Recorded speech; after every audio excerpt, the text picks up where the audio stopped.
Andre and Max had been friends since school. When the guys grew up, they naturally wanted an independent life separately from their parents, and they were puzzled by looking for an apartment. Without thinking twice, Max and Andre decided to join forces and find housing for themselves, dividing the costs in half. Soon they came across a quite decent 3-room apartment in an ordinary Khrushchev building. The price turned out to be reasonable, and the guys went to inspect the new home. The apartment was a real miracle. Spacious rooms, all amenities, 5th floor. But then a strange thing was discovered. When the guys decided who would live in which room, Andre noticed that there was a latch on the door of his future room. The usual thing, but he was standing outside. At first, the landlady who rented the apartment said that this was simply to prevent the door from opening due to a draft. But then, when Andre assured her that they would take the apartment in any case, and it was purely a matter of curiosity, she reluctantly admitted that her good friend's family used to live here. Herself, her husband, child, and mother-in-law. The last one was many years old, and in her old age she slowly began to go crazy. Therefore, in order to keep her in one place and protect himself and the child from her possible antics, the father installed this latch. Thus, the grandmother spent most of her time locked up in complete solitude. Only a few times a day did one of her relatives come in to bring her food and clean up.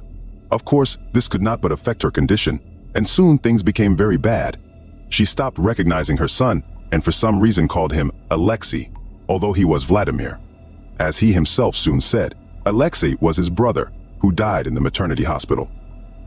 At night, she did not let anyone sleep, all the time muttering something in her closet. Sometimes she tried to break down the door, but of course, a 70-year-old sick woman was unable to do this. Finally, after suffering like this for another 6 months, my grandmother died. They did not find her right away. When the mother entered the room with a tray of food, the grandmother was not in the room. Scattered across the floor were some scraps of paper, pieces of a broken light bulb, and scraps of food. The grandmother herself was found in the closet. She was sitting pressed against the back wall, and her legs tucked under her, as if hiding from something. After burying her mother-in-law, the woman quickly forced her husband to move, without giving any explanation. The guys just laughed after listening to this story.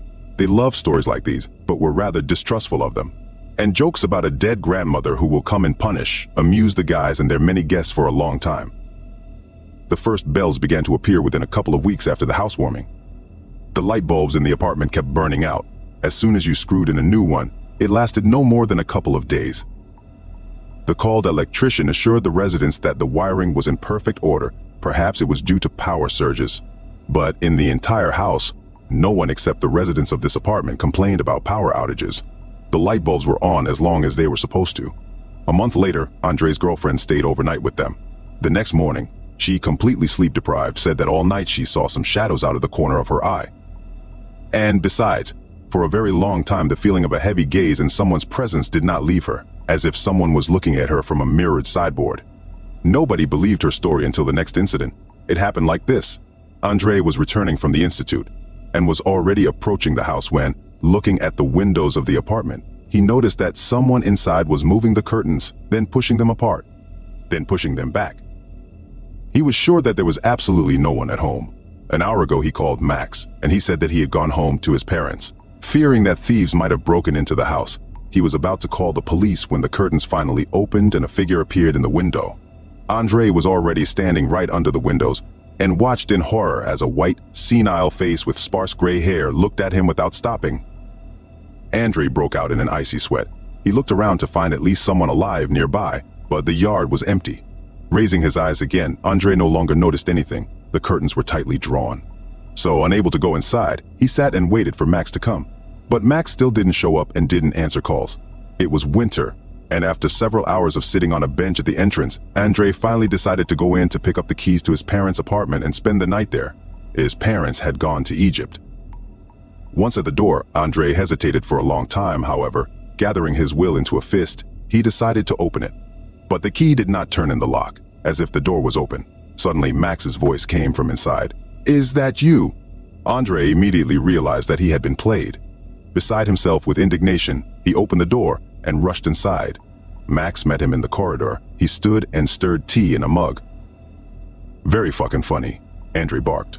"What is funny?" Max asked in a strangely dull voice, but Andre did not attach any importance to this. "Nothing," he replied, and pushing his friend away headed to his room. Having already slammed the door behind him, he suddenly noticed that Max's skin was somehow cold and slimy, like, for example, a sausage that had been lying on the table for a very long time and had managed to spoil. Still on edge, he took off his sweaty t-shirt and opened the closet to put it on the shelf. Recoiling in horror, he saw Max in the closet. He sat motionless where his coat usually hung, his legs tucked under him and his head thrown back.